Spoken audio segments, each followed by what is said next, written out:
Hey guys, Ben Simpson here at Simpson Vlogs, and welcome to a what if video. Another one that I haven't done in a long time. So this one is what if World War II didn't end in 1945 and instead the United States, France and Britain go to war with the Soviet Union over its occupation of liberated countries.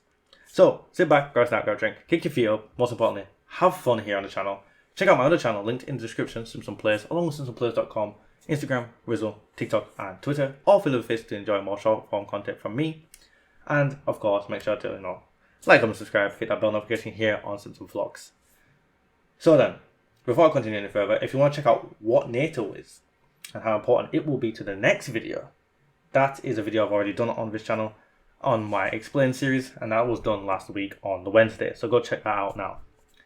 If you've already seen that, or if you don't care and you can't bother, you just want to stick around and hear about World War II, then stick around and hear about World War II, because it's a very important concept. It's a concept that is not only theorized in games, theorized by historians and militarists individually to this day.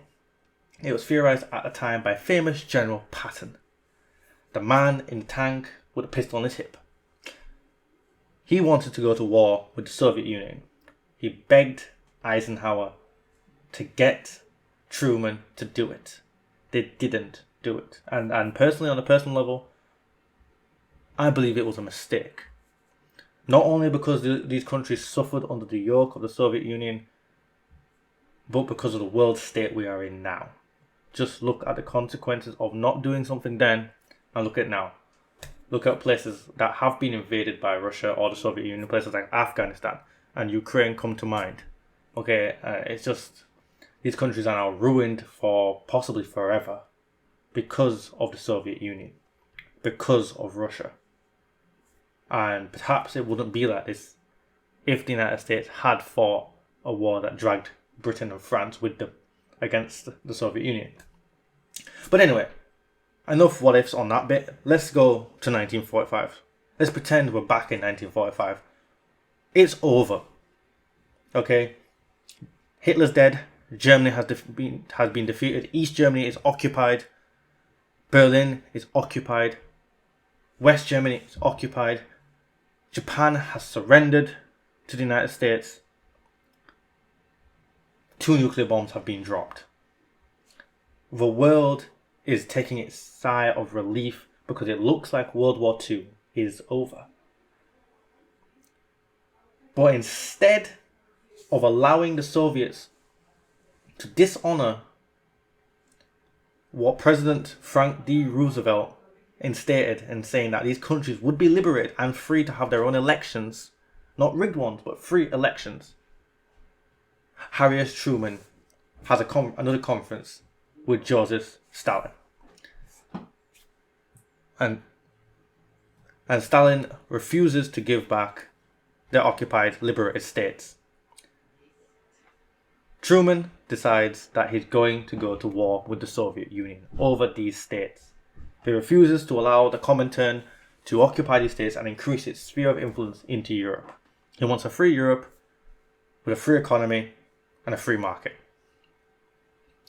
So to do this, who does he call upon? He calls upon his European allies. It would be a long time before they could do this. It wouldn't just be a 1945, boom, shoom, straight into, apologies, into a war. It would probably be 1946 before actual conflict takes off. Both sides are on the border looking for one or the other to back down. The West looking and hoping that the Red Army pulls out. The Allies and the Red Army wanting the Allies to back off. It doesn't happen. And a clash like no other seen since, well, a year later beforehand is seen probably in Germany.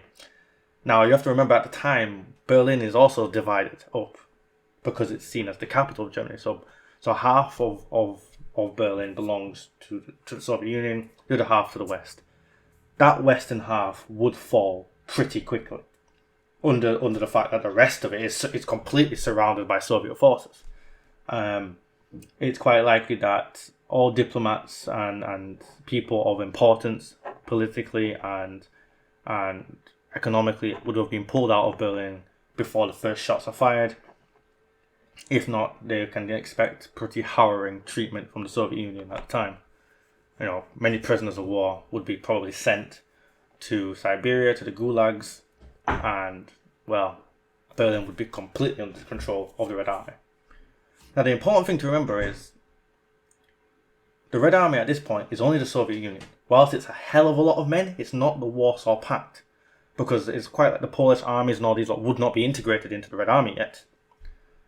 But they still have the huge numerical advantage against America, whose troops are coming in constantly into France, but again, it's constant stream coming across the Atlantic. Against Britain, whose army is battered and bruised and is not exactly huge and not exactly the best professional trained army in the world, better than Russia's, but it's not better enough to make up the numerical difference. France, again, battered and bruised. West Germany would be no help. I mean, these people would be getting invaded, so it's quite likely they would pick up arms, but they would be overrun probably as quickly as Germany had overrun countries during World War II with its early successes in the Blitz in 1939, 40 and 41 would probably be used against it.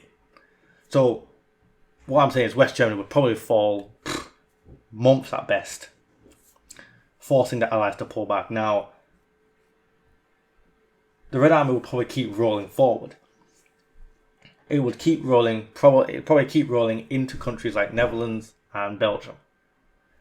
Now, at this point, it is looking pretty bad for the Allies. But the Allies have one weapon up the sleeve that can be used against them, against the Soviets: the nuclear bomb. Now, at this point, tactical nukes used for small detonations, localized explosions against armies hadn't really been invented. Another thing is the Soviet Union doesn't have nukes yet. Only America does. Now, America probably would have enough to deal with this, but the problem is that would America drop the nuke on countries it wants to liberate? Would it drop it on the French soil, on German soil, on Polish soil? You'd have to say no. You'd have to say no, they wouldn't do that. But the problem is that they're being overrun right now. I believe that the way this would work is that the Red Army is smashing against the Allies in France, and the nuke is detonated in Moscow. Okay, now long range bombers really was not a thing to get that far into Russia, but being able to sail up the seas in between Germany and Scandinavia, they would probably be able to launch ships from a carrier and bomb Russia. Now, because the Soviet Union is the Soviet Union, they probably wouldn't hit Moscow first. They would probably hit places like, Kiev, or places in Belarus and Lithuania. Those countries, the Baltic countries, places that are part of the Soviet Union but not part of Russia yet. Now, I don't believe Stalin would surrender at that point, which would probably lead to the horrific bombings of important places like Stalingrad and St. Petersburg before Moscow is even chosen as a target. And even then, the Red Army would not probably surrender. The only way the Allies win this is through annihilation at this point. And they're going to have to take a bit of a self-inflicted double-edged sword here and drop the nuke in French soil, or German soil at the very least, devastating the Red Army and ultimately winning that war. The only reason that if World War II continued, or you call it some version of World War III in 1945/46 would be a victory for the Allies, would simply because of the nuclear bomb. NATO is not yet formed, it's not yet ready. It would be a bit of a mess at the start, and they would be definitely overrun by the Red Army in Germany at the very least. Probably overrun in places like Belgium and Netherlands. And it would be a very messy time and devastating time for Europe. And the East would have to take multiple strikes of nukes before Stalin's grip on the country falls apart. I'm not saying Stalin himself would surrender, because history has shown that he's just not that type of man. And it is probably quite likely that he would be either overthrown in a rebellion, or the Russian military would simply surrender for him. and not all of it either. So it's going to be a case of mopping up and dealing with the Red Army all across Europe for quite some time. I'm estimating that the United States will probably have to drop the nuke 5 or 6 times on major cities at first. You know, places where the Red Army are manufacturing stuff to try and avoid, destroying civilian life, like they did with Hiroshima and Nagasaki. The bombs were not meant to completely annihilate civilians. That was a casualty, a collateral damage it was seen by the United States at the time. They would do it again, probably. The problem is that how many times would the United States be willing to drop that bomb? How many times could we in the West stomach the fact that we've just wiped out thousands, if not millions, of innocent lives, all in the name of freedom? But yeah, in a war where Russia would, or at the time Soviet Union, takes on the might of the United States, France, and Britain in the 1940s, even though it's the late 1940s, the Soviet Union does not yet have a nuke. The United States would have a race against time to bomb them before they do have a nuke, because that nuke would definitely be mustered against Britain and France, at the very least, let alone the American West Coast, probably. But again, without long-range bombers, the best the Soviets could do is bomb Alaska. It still would be a terrible loss of life, but it wouldn't be enough to break the spirits of the United States. So, in conclusion, a war that continues on from World War II over the fact that Soviet Union keeps control of the states it liberated from Nazi Germany would start with a massive red tide overrunning the Allies, forcing retreat after retreat after retreat, heavy losses, probably lots of casualties, probably lots of people captured and never seen again, sent to Siberia, if they can even make the trip from Western Europe across that amount of distance. This will be followed by an all-or-nothing stalemate where the Allies completely hold the line at France and parts of Belgium and Netherlands, perhaps, maybe, until the United States can, get bombs across and devastate parts of countries that they want to re-liberate. And I believe that probably still wouldn't work. This would force them to use the bomb locally, near their own forces, and on parts of the Red Army itself. And that sort of use of nukes would be devastating, it would be catastrophic and unnecessary, because the explosion parameters would be how far exceed the target.